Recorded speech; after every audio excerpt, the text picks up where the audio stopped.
Olá, muito bom dia! Estamos começando mais um ISTV, primeira edição aqui pela ISTV HD. Como sempre, estamos ao vivo para 30 municípios do estado de São Paulo, operando aqui no Litoral Norte pelo 44.1, enquanto no Litoral Sul pelo 36.1, além das nossas redes sociais e tantas outras coisas nessa quinta-feira. Hoje é dia 5 de março, às 11 horas e 32 minutos. Vamos agora verificar quais são os destaques da edição de hoje. Chega a 27 o número de mortos e 22 o de desaparecidos referentes aos deslizamentos dos últimos dias na Baixada Santista. Choro de um bebê ajudou moradores a resgatarem família soterrada em Morro de Guarujá. Policiais da Força Tática e Rocan prendem procurado da Justiça em São Sebastião. 3 homens foram presos na noite de ontem enquanto tentavam assaltar uma lotérica no bairro Porto Novo, em Caraguá. E vamos ainda conferir previsão do tempo, condição das balsas, entre outras notícias a partir de agora aqui no ISTV Primeira Edição. No ar, Jornal ISTV.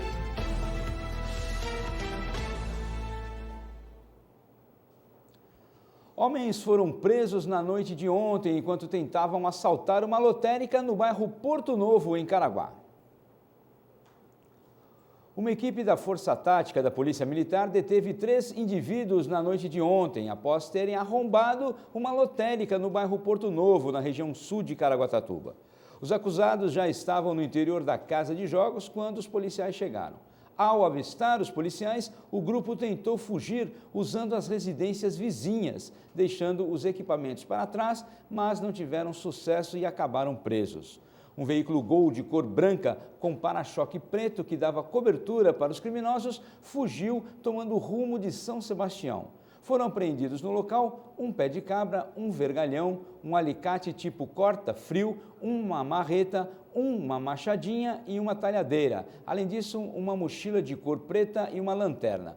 Com um dos acusados ainda foi localizado R$ 260 reais em dinheiro que foi tirado do caixa da lotérica e mais um celular. Os acusados foram levados para a delegacia de Caraguatatuba, onde ficaram presos pelo crime de furto qualificado, ficando à disposição da Justiça. Um homem foi preso na tarde de ontem por porte ilegal de arma no bairro Olaria, também em Caraguatatuba. A Polícia Militar de Caraguatatuba, através de uma equipe da Ronda Ostensiva com apoio de motocicletas, deteve um homem de 26 anos na tarde de ontem pelo crime de porte ilegal de arma de fogo no bairro Olaria, região norte da cidade.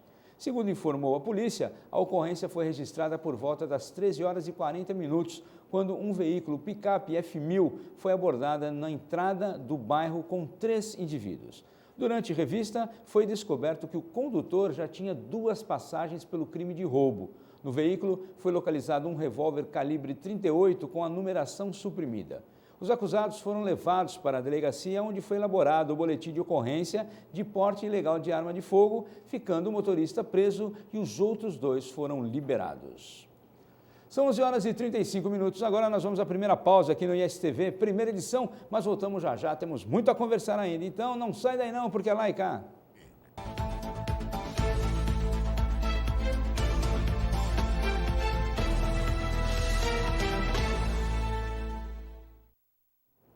De volta com o ISTV, primeira edição aqui pela ISTV, são 11 horas e 38 minutos, estamos ao vivo e você fazendo companhia para a gente, ao que agradecemos e já queremos inclusive convidá-lo a acessar as nossas redes sociais. Se você tem aí o interesse de estar conosco o tempo todo, basta baixar nosso aplicativo pelo ISTV HD. Procure aí na sua loja e com certeza você terá o aplicativo em mãos e logicamente, estando conosco, esteja você onde estiver. Vale muito a pena, afinal de contas, a nossa programação é feita com muito carinho e sempre pensando em você. Então, esteja sempre conosco, porque estaremos sempre com você, tá certo? E agora vamos então dar sequência às nossas notícias por aqui. E antes do intervalo, nós falávamos sobre a apreensão de drogas e armas e ainda continuamos no assunto, né? Pois uma mulher foi presa e um menor foi apreendido com drogas, armas e munições na região central de Caraguatatuba.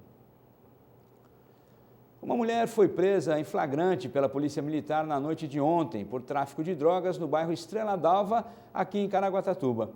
Foram apreendidos um revólver calibre 22 com 5 munições marca CBC intactas e ainda 240 papelotes de cocaína embaladas a vácuo, 210 pedras de crack e um jovem de 17 anos também foi detido nesta operação. Os policiais militares também apreenderam 2 celulares Samsung, 2 celulares Xiaomi e 2 porções de maconha. Um caderno com contabilidade do tráfico também foi encontrado no local. O adolescente ainda escondia mais 15 papelotes de cocaína e os 2 foram levados para a delegacia. Não sei nem se eles têm aí alguma relação, né, parentesca ou qualquer coisa que o valha, mas como as coisas estão difíceis, né? A gente não consegue sair dessa questão. Quisera eu apresentar aqui notícias só favoráveis, notícias que trouxessem uma reflexão mais positiva, mas infelizmente faz parte do cotidiano de qualquer brasileiro se deparar com notícias voltadas para a criminalidade, notícias que trazem realmente um certo pesar, né? Ficamos aí consternados com toda essa situação envolvendo menores, familiares, enfim, as coisas estão cada vez mais difíceis, embora entendamos aí que alguma coisa já vem melhorando nos últimos tempos. Sabemos que a polícia tem feito a sua parte, mas de fato é muito difícil e ainda não sei se é nessa vida que nós vamos ver alguma coisa melhor no que diz respeito à criminalidade, não. Vamos torcer, vamos ajudar e estar sempre ao lado da polícia para que as coisas aconteçam de forma positiva. Bom, agora nós vamos falar de um problema que os moradores do bairro Gaivotas sofrem. O bairro fica aqui em Caraguatatuba e, inclusive, a nossa equipe sentiu na pele. A sugestão da reportagem veio da telespectadora Fabiana dos Santos e você confere agora com Wesley Lourenço. Um aglomerado de mosquitos. É assim que alguns moradores desta região do bairro Gaivotas, em Caraguá, definem as paredes das casas devido à falta de visita dos agentes de controle de pragas da prefeitura. Chegou até a nossa equipe reclamações de moradores do bairro Gaivotas, aqui em Caraguá, referentes aos mosquitos que estão aglomerados aqui à margem do Rio da Paca. É até difícil falar, eles entram no nosso nariz, na nossa boca. Nós colhemos informações com alguns moradores da região que disseram que, inclusive, os agentes da prefeitura de controle de pragas já não detetizam o rio há um tempo. Inclusive o carro da nossa reportagem, ao encostar aqui próximo ao rio, foi totalmente invadido pelos mosquitos. Estou com um morador aqui da região, o Gil mora aqui há 10 anos na zona sul de Caraguá, no bairro Gaivotas. Gil, eu quero saber como que é viver, chegar em casa com esse tipo de fenômeno, esse aglomerado de mosquitos aqui. Então, muito boa tarde. Na realidade, eles falam que não é pernilongo, não morde a gente nem nada. Mas só o transtorno que você tem de ficar com a luz apagada à noite já é terrível. E a sujeira que faz, né? Faz muita sujeira. É terrível isso aí. Deixa eu te perguntar, parece que a prefeitura passava com agentes fazendo a dedetização. Sabe me dizer há quanto tempo, mais ou menos, os agentes não passam mais aqui? Olha, eu acho que já faz mais de 2 anos que não passa nenhum tipo de fumaça, de nada aqui. Então, eu moro aqui há mais de 10 anos e há mais de 10 anos tem esse mosquito. De repente tem ano que dá uma diminuída, depois volta de novo com força total e agora eu acho que está com força total. Vocês estão vendo, né? Sabe me dizer se alguém chegou a notificar a prefeitura quanto a isso? Eu acho que já até fizeram baixo assinado, tudo, mas não resolveu nada não. Eu fico imaginando a dificuldade, né, que é estar num local desse, porque se vocês repararam nas imagens, o muro que está ao fundo do Wesley e do nosso entrevistado, aqueles pontinhos pretos, cada pontinho era um mosquito, isso porque eles estavam ali, então isso foi muito complicado, né? E segundo a Prefeitura de Caraguá, as aplicações de inseticidas são feitas nos bairros onde há maior incidência de casos positivos de dengue, como o bairro Rio do Ouro. A Prefeitura ainda se comprometeu em enviar uma equipe de fiscalização da Secretaria de Saúde até o local da reclamação para tomar providências. O jornalismo da ISTV com certeza irá acompanhar o caso e voltaremos ao local em breve para acompanhar a situação. Apesar de que nós já entendemos que ali nós estamos falando de 10 anos, né, pelo menos desse morador, já convivendo ali, dividindo o seu espaço com todos esses mosquitos, né? Então realmente fica bastante complicado, mas realmente a prefeitura precisa verificar, olhar como é que está. Entendemos sim a questão da dengue, que é muito mais importante, pelo que se consta, não é realmente um mosquito transmissor, né? Não é o Aedes aegypti, não é um mosquito transmissor da dengue ou de outras doenças que eles transmitem, mas a gente precisa ter um mínimo de conforto assim que chegamos em casa, né? Imagine você o desconforto dos moradores ali da região, com luzes apagadas, com outras providências a serem tomadas para evitar esse número acima de qualquer limite de mosquitos. Realmente não deve ser fácil, não. E olha, essa sugestão de reportagem chegou através da nossa rede social. Então, se você tem uma sugestão também, envie para cá. Um problema aí no seu bairro, nos envie na nossa página no Facebook, que é o facebook.com/ISTV Litoral Norte, e nos ajude a fazer o jornalismo que cobra as autoridades do litoral. Você faz parte da nossa equipe a partir de agora. Então, fique atento aí no seu bairro e aquilo que julgar ser necessário, envie para a gente, para nós avaliarmos e irmos até você, ok? Bom, voltando a falar de questões policiais, né, não conseguimos sair delas, porque realmente os últimos dias foram terríveis. Policiais da Força Tática e Rocan prendem procurado da Justiça em São Sebastião. Nesse caso, uma notícia um pouco melhor, né? Policiais militares da Força Tática e Rocan, que é a ronda ostensiva com apoio de motocicleta, prenderam na noite de segunda-feira um procurado da Justiça no bairro Itatinga, região da Topolândia, em São Sebastião. O indivíduo era foragido do sistema penitenciário, onde cumpre pena por tráfico de drogas. No momento da abordagem, nada de ilícito foi encontrado. Porém, após consulta à central da PM, foi constatado se tratar de procurado da Justiça. Ele foi levado à delegacia da cidade.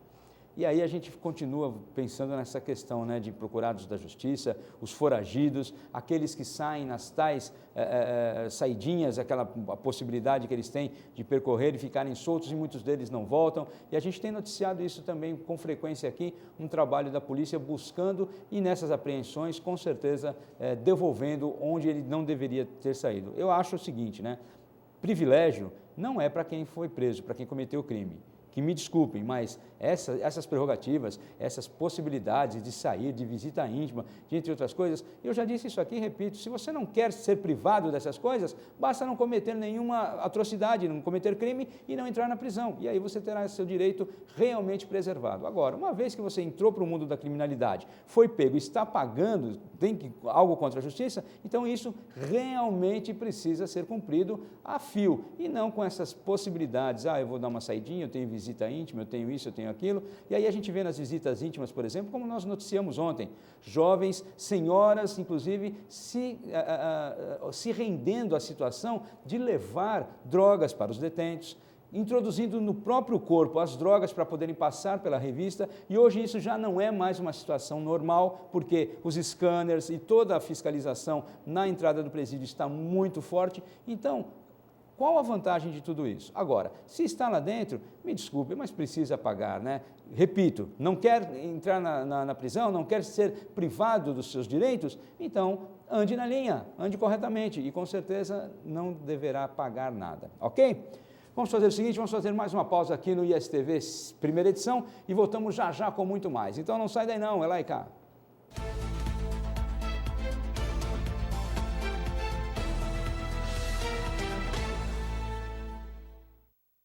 São 11 horas e 50 minutos, estamos de volta com o ISTV primeira edição. Vamos agora verificar como é que fica a previsão do tempo para esta quinta-feira no Litoral Norte e também no Litoral Sul.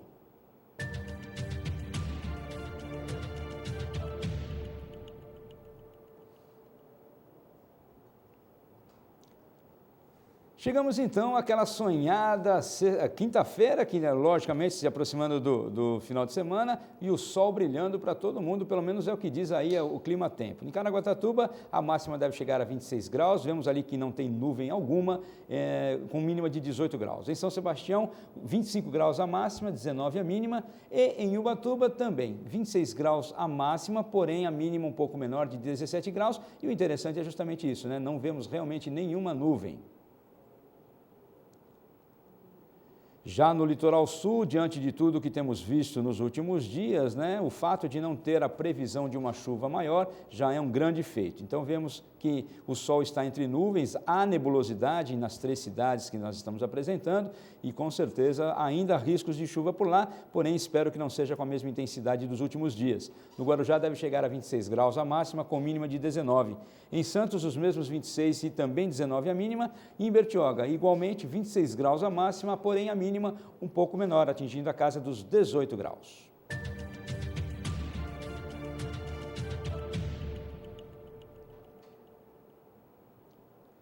Bom, e falando de tempo, temperatura, falando de chuva e litoral sul, chegou a 27 o número de mortos e 22 o de desaparecidos referente aos deslizamentos dos últimos dias na região. O temporal que caiu na Baixada Santista, no litoral de São Paulo, provocou deslizamentos de terra em morros da região na madrugada de terça-feira e até agora deixam 22 pessoas desaparecidas. Entre os mortos está Rogério de Moraes Santos, que trabalhava como bombeiro e estava lotado na Corporação de Guarujá. Ele morreu durante a madrugada de segunda-feira, tentando salvar mãe e bebê dos deslizamentos do Morro do Macaco. Além dele, o cabo Marcial de Souza Batalha, que também atuava como bombeiro na Corporação de Guarujá. Ele estava junto com o cabo Moraes e também morreu enquanto tentava salvar vítimas dos deslizamentos. É uma notícia bastante triste, claro, todas as perdas, todas as mortes, tudo isso é muito difícil, mas fica aqui o nosso, principalmente a nossa menção, diria até menção honrosa, aos bravos guerreiros da Polícia Militar que estão lotados no Corpo de Bombeiros e que, em casos como esse, nós vemos realmente um trabalho, de fato, de dedicação, de carinho e de interesse de resgatar famílias, colocando em risco a própria vida e deixando de lado a sua própria família, muitas vezes, para beneficiar a nós, que necessitamos tanto do trabalho desses, repito, bravos guerreiros. Então, fica aqui as nossas condolências às famílias dos bombeiros que faleceram nessa busca e também extensivo a todos aqueles que perderam seus familiares, com os deslizamentos, cidadãos comuns e que infelizmente perderam suas vidas diante de tudo que aconteceu nos últimos dias no litoral sul. Famílias que recebem o Bolsa Família das cidades atingidas pelos deslizamentos poderão antecipar o saque do benefício. A Secretaria de Desenvolvimento Social do Estado de São Paulo, Célia Parnes, aliás, eu disse secretaria, mas na verdade é a secretária Célia Parnes, realizou na última quarta-feira uma reunião com o secretário dos 9 municípios da Baixada Santista. O encontro teve o objetivo de fornecer orientações sobre antecipação de benefícios de programas sociais federais para as famílias vítimas do temporal na madrugada de terça-feira, além de esclarecer como os municípios devem solicitar antecipação de recursos do Fundo Estadual de Assistência Social. Na reunião que aconteceu no gabinete de crise instalado no Guarujá, cidade mais atingida pelos deslizamentos de terra e com o maior número de mortos, foram debatidas as ações realizadas pelas secretarias municipais, mobilizando e direcionando os esforços e recursos arrecadados entre cada cidade. De acordo com a Secretaria do Estado, os beneficiários do Bolsa Família, moradores de Guarujá, Santos e São Vicente, poderão receber a antecipação do benefício. Além disso, Guarujá poderá receber crédito extra do Benefício de Proteção Continuada, o chamado BPC, por ter declarado calamidade pública. Os 3 municípios poderão também solicitar o adiantamento do Fundo Estadual de Assistência Social. São 11 horas e 55 minutos, nós vamos agora mais uma pausa aqui no ISTV, primeira edição, e voltamos já já com muito mais. Então, de novo, não sai daí não, porque é lá e cá.